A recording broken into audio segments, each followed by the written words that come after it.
Our daughter ended her life at 24 due to depression. If someone is determined to end their life, how can one change their mind? Oh, well, first of all, I'm very sorry about that. That's a terrible thing. Look, I had this friend,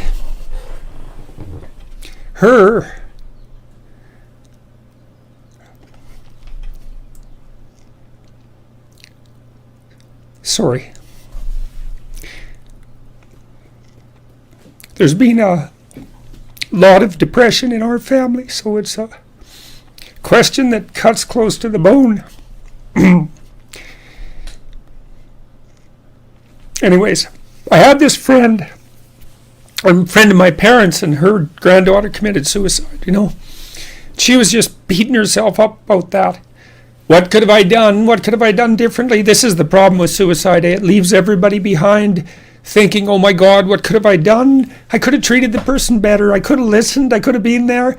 It's like, and she was just beating herself up about this, really feeling that she wasn't a useful person, that she'd failed as a grandmother. She's a really good person, And so I went for a walk with her, and I said, and she's married, and she likes her husband, and he's a really good guy.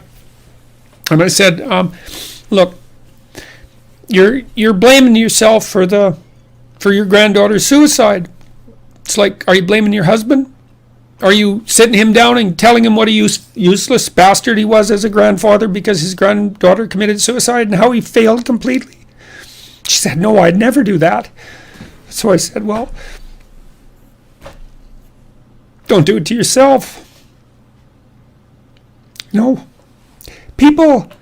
Depression is a terrible thing. And many, many, many things cause it, and we don't understand. We understand some of them, but lots of them we don't understand at all. Sometimes people get depressed because they're really sick. We know that depression can be an inflammatory disease. It might be associated with autoimmune dysfunction. There's lots of reasons that people get depressed, and depressed people can go places that are so dark you just cannot imagine it. And it isn't necessarily the case that you can always rescue someone, but drowning yourself in the aftermath of a suicide is not helpful. So there's a good room for self-forgiveness there, maybe you did some things you shouldn't have done that were reprehensible and all of that, but you don't want to beat yourself up. Remember the presumption of innocence, right? Innocent until proven guilty. And you have to apply that to yourself. I think there are times when people are so depressed that there isn't anything that anyone can do. And the depressed person thinks, and this is probably the worst part of it, the depressed person thinks, everywhere I look, it's nothing but catastrophe. And I can't see any way out of it. I can't see any path forward whatsoever. And then they think as well, and maybe it's the combination of these two thoughts that really make people suicidal. It's like, it's hopeless. It isn't going to get any better. No matter where I turn, there's no escape.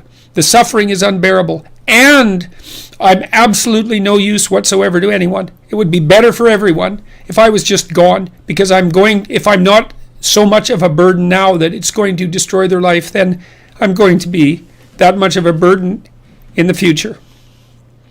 And so it's hard to imagine what that's like for people, but it's dreadful. And there's lots of ways you get there. And so you can listen to people.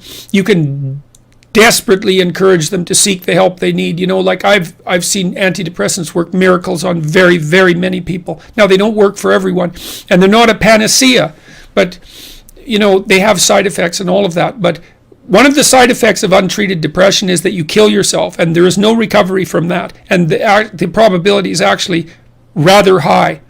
So you can go to war with them about antidepressants. If the person can't get out of their depression and they're suicidal, it's like, what do they have to lose? 1 month on antidepressants. They'll know. Well, they might have to experiment longer, because it would depend on, some people respond better to some classes of antidepressants than the others. It's worth having a war with someone if they're in dire straits and they won't do everything they can to get better. ECT works, electroconvulsive therapy works for intractable depression. It's a terrible thing to contemplate, but the modern versions of ECT aren't. One flew over the cuckoo's nest. And again, it's like, there's no coming back from death. So, look, it isn't clear. You can't rescue everyone. People get sick and they die. And sometimes the way they die looks like it's depression. Depression is a multifaceted phenomenon. You can be there for them. You can listen. You can watch. You can intervene. You can try to understand. You can hold them accountable. You can do all of those things. But everyone has their own destiny, and you're not omnipotent. And so sometimes a catastrophe occurs, like your daughter's. And then you should try to drag the least amount of misery forward that you can. Once you recover from your grief. Yeah.